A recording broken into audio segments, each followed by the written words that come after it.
Caprice and make it not. Let's do it.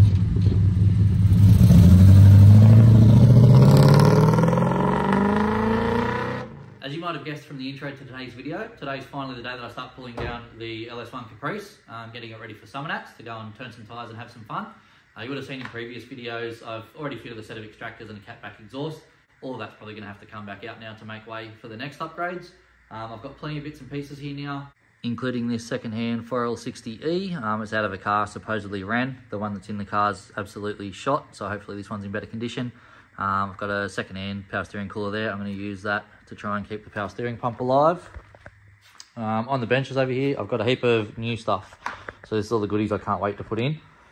We've got a new set of 3.9 diff gears and a mini spool there. We've got that from Tough Car Parts off eBay. There was actually a discount on that, so that was only $480, not $564, so that was pretty good value for brand new gears and a mini spool. Got a set of new plugs here, set of crow cams, dual row timing chain. We've got the center bearing, which came from eBay, which was like $26.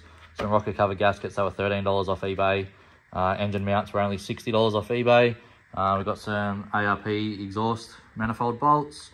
They were from a local mechanic shop. I also got an aeroflow gasket kit that came from eBay. I think that was about $130 on special, so hopefully that's decent quality. But then we get on to the good stuff. All this stuff came from Race Max Direct. There's heaps of really good bits and pieces in here. I've got new Valley gasket, new GM head gaskets. That's GM. All heaps of GM parts from Race Max. So we've got the oil bypass barbell. We've got a GM crank bolt. We've got a set of new lifter trays. We've got head bolts, LS7 lifters. We've got a little bracket here from Warspeed to make a dual bolt for the oil pickup. We've got BTR cam retainer bolts. We've got a new cam retaining plate from BTR. Cam bolts from BTR. We got a melling high volume oil pump to go in it. And then the good gear, Brian Tooley Racing. These are all supplied by Race Max as well. We've got the trunnion upgrade kit, a set of dual springs, and also the camshaft itself. There's the specs for the cam that's for anyone that's interested. Pretty keen to get that in the car and hear how it sounds. So that's all the new parts I've got ready to fit. But before we can chuckle them in, we obviously need to get underneath the car and start removing everything so we can get this motor, gearbox, diff, tail shaft, everything out, and then start fitting all the new parts. So let's get into it.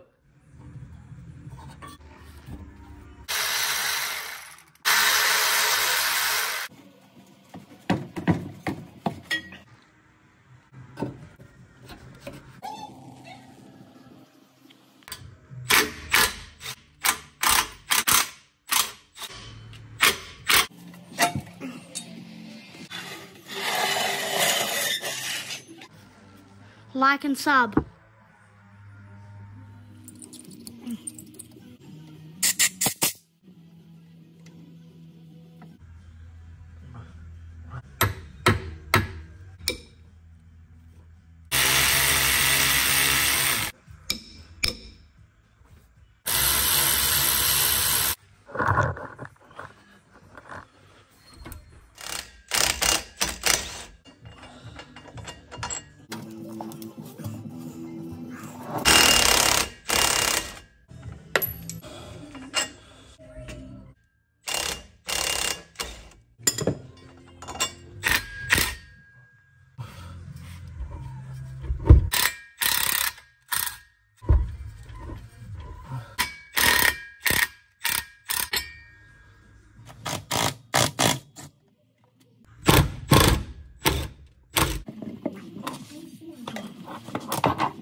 Now that we've removed those 4 main bolts from the diff cradle that bolts onto the underside of there, there's 4 bolts remaining. So you've got those 2 there on the back of the IRS cradle or the diff cradle.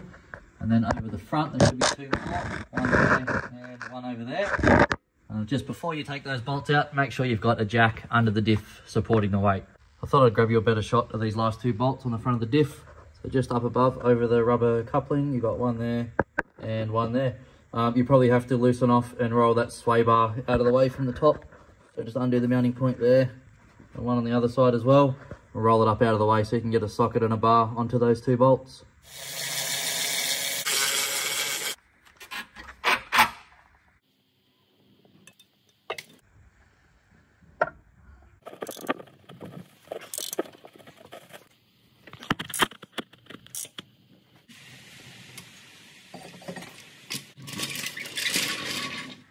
Okay, so there's the stock diff out of the car. As you can see, it's just an open center diff. If I turn one axle one way, the other goes in the opposite direction. So that's why I've bought the mini spool on a set of 3/9 gears. You have to make sure if you're going to put a mini spool in it, you have to have that open center diff. Over here, I've got the exhaust back out that we fitted in the previous video. And I've also got the tail shaft down here on the ground. You can see how bad the center bearing was. It's completely disremoved, the old Bluetooth center bearing. That's where I'm going to wrap up today's video. I'll go ahead and throw some shots up on the side here so you guys can see the part numbers and whatnot that I ordered from RaceMax Direct. I think so far I'm up to about $3,000 or $3,500 for all the bits and pieces I've bought. Where I'll save money is being able to do most of the work myself, which is what you guys all should do. Have a crack, try and build your own car. It is Father's Day here today, so my son wanted to give me a hand and be involved in a video, so I'll let him come in and sign the video off. Come on.